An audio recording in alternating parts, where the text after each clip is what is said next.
وانیہ کی حالت سنبھلتے ہی نائل مہام کو اس کے پاس چھوڑے فارم ہاؤس گیا تھا. جو زیادتیاں وہ کر چکا تھا، اب ان کے ازالے کا وقت تھا. فارم ہاؤس کے اندر داخل ہوتے ہی اس نے اپنے قدم سنیہا کے کمرے کی جانب اٹھائے تھے. کمرے کے دروازے پر پہنچتے ہی اس کے قدم رکے تھے. وجہ اندر وجود کی سسکیاں تھی. وہ بستر کے ساتھ ٹیک لگائے قالین پر بیٹھی تھی، سر گھٹنوں میں دیے سسک رہی تھی.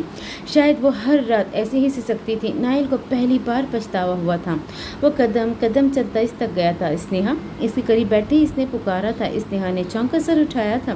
اس سنگ دل کی یہاں موجودگی غیر متوقع تھی. یقیناً کوئی ظلم رہ گیا ہوگا جسے وجہانے آدھی رات کو یہاں آیا تھا. میں نے جو بھی کیا وہ غلط تھا.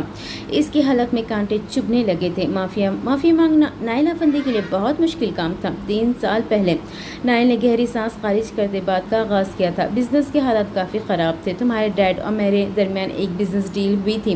مجھے اس پروجیکٹ کی بہت ضرورت تھی. اسی سلسلے میں مجھے لندن آنا پڑا. یہاں پر آنے کے بعد تمہارے ڈیڈ نے ٹال مٹول سے کام لیا.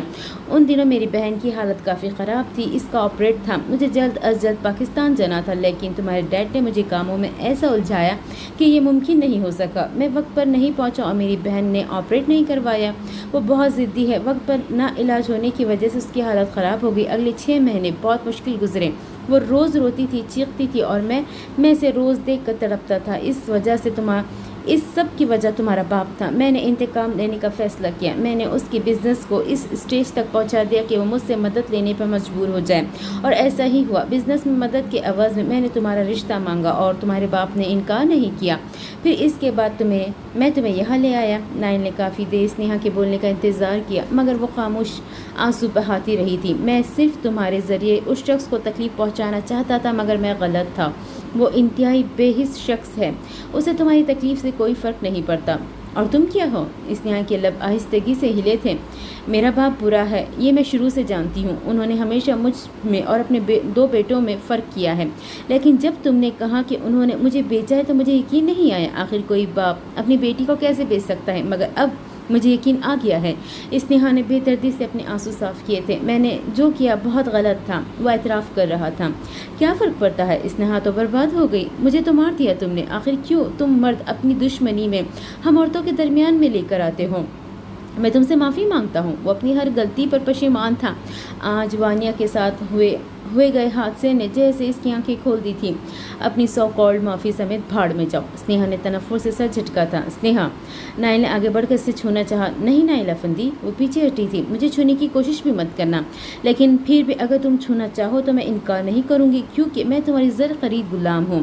لیکن میری ایک التجا ہے، پلیز مجھے میری قیمت بتا دو. اسنیہا نے اس کے آگے ہاتھ جوڑے تھے.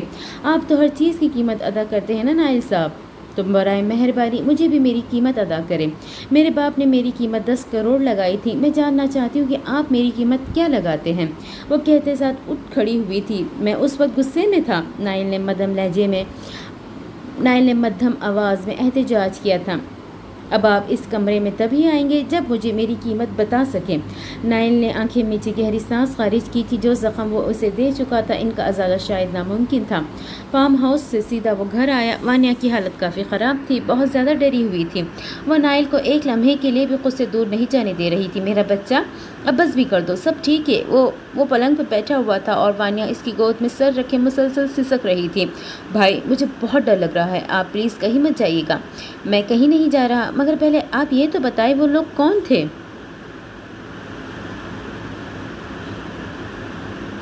مجھے کیا پتا بھائی، مجھے کچھ یاد نہیں. ہچکیاں ایک بار پھر بن چکی تھی. اچھا ٹھیک ہے. نائل نے محبت سے اس کے بال سہلائے تھے.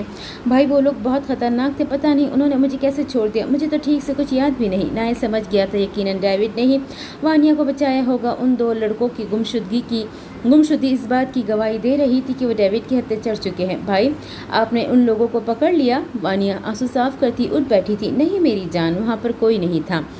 وانیہ کی رنگت پل میں پھک پڑی تھی. جو وہ زہر انہیں دے کر آئی تھی اس کے بعد کیسے کہیں جا سکتے تھے؟ اس سے پہلے کہ ان دونوں کے درمیان مزید کوئی بات ہوتی، ملازمہ محسن